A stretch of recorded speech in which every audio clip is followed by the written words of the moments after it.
京城第一乐师，只可惜啊，如今他在御前供职，我们李太白的乐府师吧，长得真好，比之李龟年还差太多。 Saat di rumah bordel, Jenglong dan lainnya disambut dengan lantunan musik dari seorang pendekar. Namun seiring waktu berjalan, mereka semua terbawa suasana yang begitu mencekam, sehingga membuat mereka tak sadarkan diri untuk beberapa saat.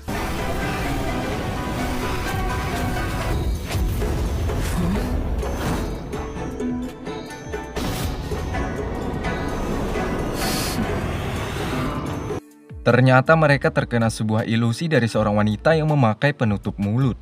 Untung saja ada Li Juinan, seorang pendekar sekaligus seniman ini, mampu mematahkan ilusi dari wanita misterius itu.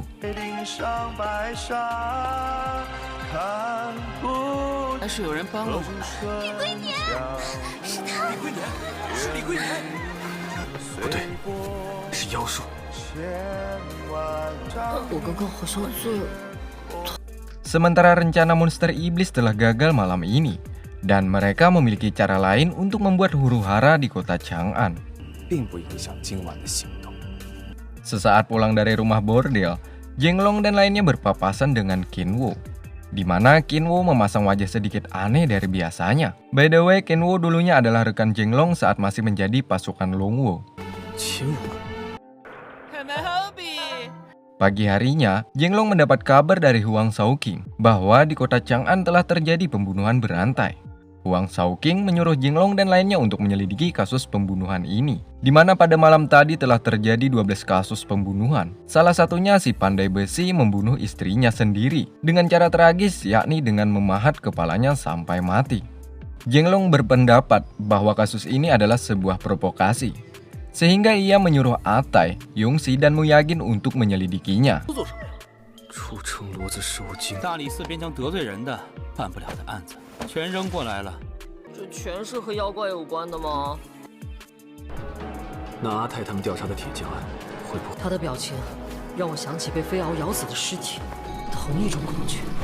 Sementara Hong Jun dan Jenglong mendatangi korban lainnya, di mana mayat di sini matinya cukup aneh. Semua mayat darahnya mengering.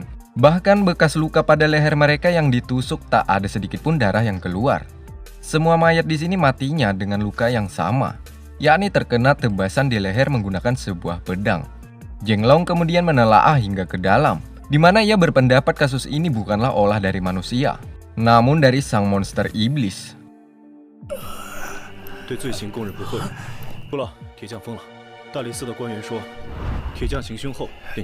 Begitupun dengan Atai dan lainnya. Di sini mereka mendatangi ke TKP, di mana bekas luka atas pembunuhan tidak terlihat sama sekali. Yang mereka lihat hanyalah sebuah ruangan bak kapal pecah. Hal ini tentunya menambah keyakinan bahwa pembunuhan tersebut dilakukan oleh monster iblis. Pada dasarnya darah semua korban bukan mengering, melainkan darahnya telah disedot oleh monster iblis dengan tujuan untuk menambah mananya. 明日必须去大理寺，摩尔根。 将青武暂时收押，等他冷静下来。求你看在昔日度量的份上，不要管我。 Malam harinya, Qinwo datang meminta pertolongan kepada mereka bahwa ialah pelaku atas pembunuhan tersebut, di mana dirinya seperti terkena sebuah ilusi. Yap, seperti di awal film tadi, di mana ada seorang wanita misterius yang mencoba untuk merasuki pikiran Jenglong dan lainnya. Namun usaha tersebut gagal. Akhirnya sang monster iblis menggantikan Jenglong dengan Qinwo. Di mana Qinwo saat malam itu ia berjalan seorang diri dan ada bayangan yang mengikutinya. Sehingga tanpa disadari ia telah membunuh banyak warga sekitar, termasuk keluarganya sendiri. Atas perbuatannya, Qinwo harus diamankan dulu untuk sementara di dalam penjara. 我不会的。诸位，有发现？ 不要一念之差，酿成惨祸。张氏放心。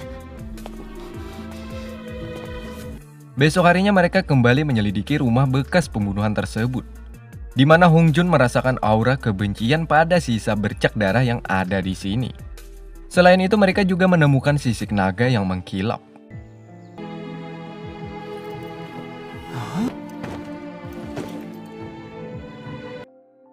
Setelahnya mereka pergi ke jambatan Lisu. Di sini mereka menemukan sebuah jejak kaki naga menuju ke dasar air, di mana Jenglong sangat yakin Dilihat dari sisiknya, bahwa naga tersebut termasuk golongan iblis akuatik. Sedikit pengetahuan, akuatik adalah golongan yang hidup di perairan. Kalau aku sih nggak bisa hidup tanpa kamu. Untuk memastikannya, Zhao Zilong disuruh menyelidiki ke dalam air. Akhirnya, Zhao Zilong mendayung-dayung manja.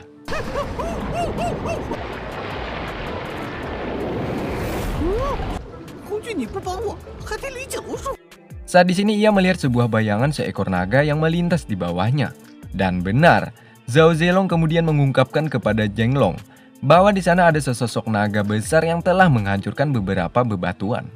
Atas hal itu, semuanya berpisah untuk menyelidiki setiap aliran sungai. 明日一早，在驱魔司汇合，分头查探所有水道。 Jenglong kala itu menyisir sungai menggunakan perahu karet. Di sini ia menemukan sebuah lingkaran iblis. Tak jauh dari Jenglong, ada sesuatu yang aneh bergerak mendekatinya.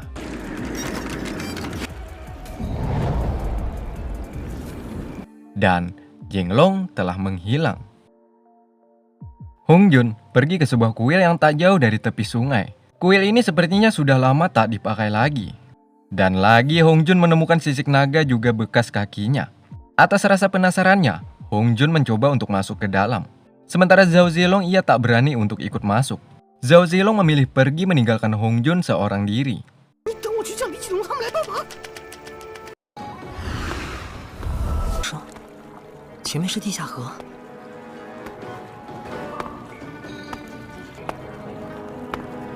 Setelah cukup jauh berjalan, Hong Jun menemukan sebuah kapal tak terpakai lagi. Di sini ia juga menemukan lingkaran iblis. Begitupun dengan Atai, ia juga berada di tempat ini. Tak lama dari itu, seekor naga besar datang dan langsung menyerang mereka.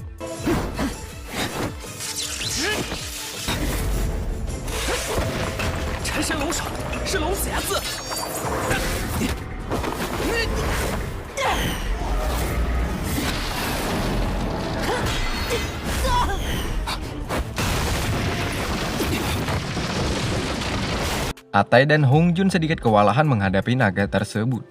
Pada akhirnya, dengan bantuan pisau bulu merak, juga kipas sakti mandraguna, mereka berhasil mengalahkan naga tersebut.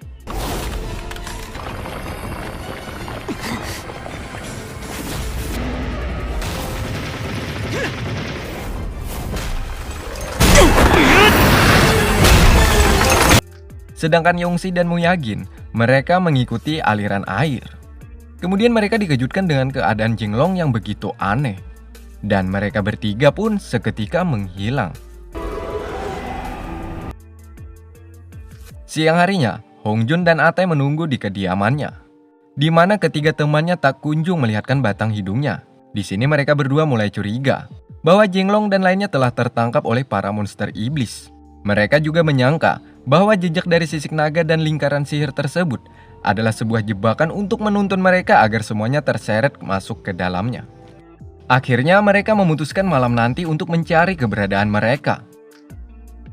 Malam harinya Hong Jun lagi-lagi menemukan sebuah jejak naga. Ia pun mengikuti jejak tersebut.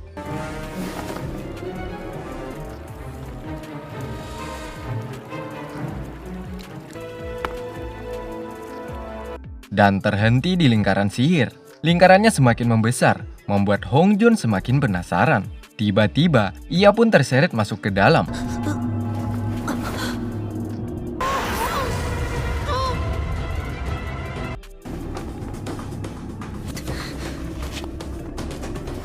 Kala itu Hong Jun masuk ke alam ilusi, di mana ia harus bertarung melawan dirinya sendiri.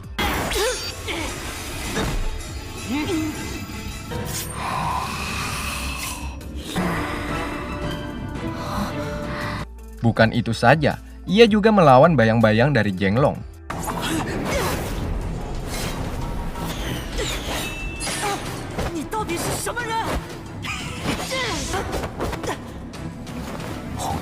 Pada akhirnya Hong Jun kalah. Kemudian ia kembali masuk ke dalam lubang hitam. Rupanya Jenglong, Yongxi dan Muyagin telah tertangkap oleh kawanan monster iblis, di mana Hong Jun yang sudah dibelenggu dengan kekuatan sihir para musuhnya, ia tak mampu lagi untuk melawan. Semua mananya diserap oleh Raja Monster Iblis.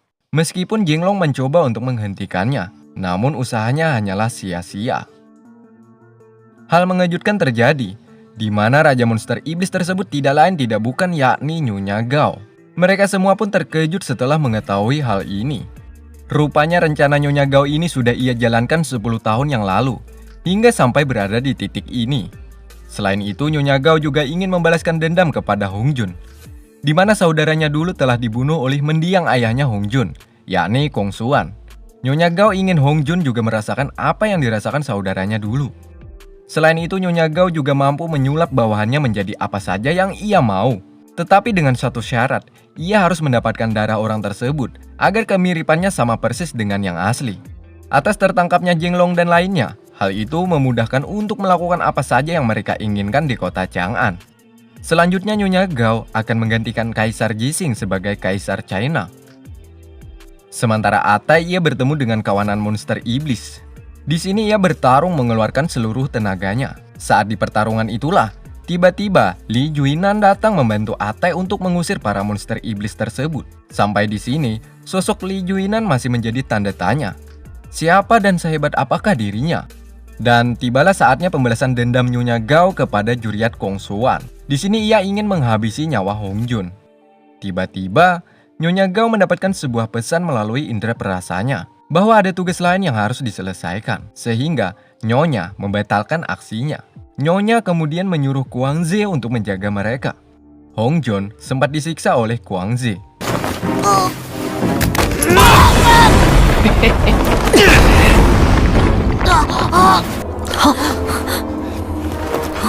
Setelah cukup lama, mana Hong Jun kembali terisi dan ia mampu menyerang balik Kuang Zi. Sementara teman-temannya mampu ia bebaskan. Meski begitu, kekuatan mereka bukan tandingan Kuang Zi.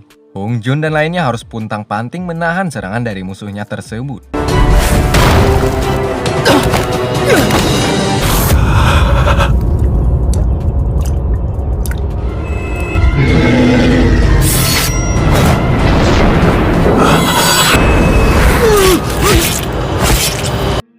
Pada akhirnya, Jenglong mendapatkan kekuatan sesungguhnya dari pedang yang ia miliki.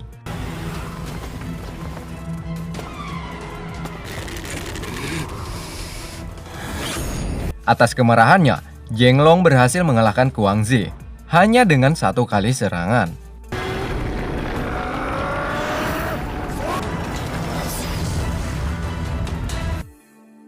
Singkatnya mereka bisa berkomunikasi melalui lingkaran sihir dengan Atai. Hong Jun menyuruh Atai mendatangi istana Daming untuk membukakan segel mereka. Singkatnya mereka pun mampu keluar dari alam gaib tersebut, tepatnya di kamar mandi milik Kaisar Jixing.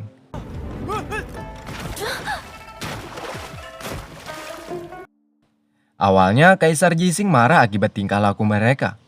Namun pada akhirnya Kaisar mengetahui setelah mereka menjelaskan bahwa Nyonya Gao telah mengkhianatinya dan mencoba mengkudeta kerajaan di istana Daming ini.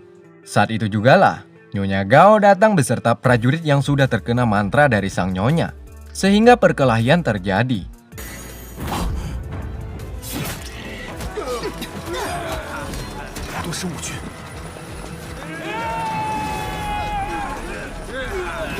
Pada akhirnya, para prajurit berhasil sadarkan diri berkat ramuan serbuk bunga jiwa.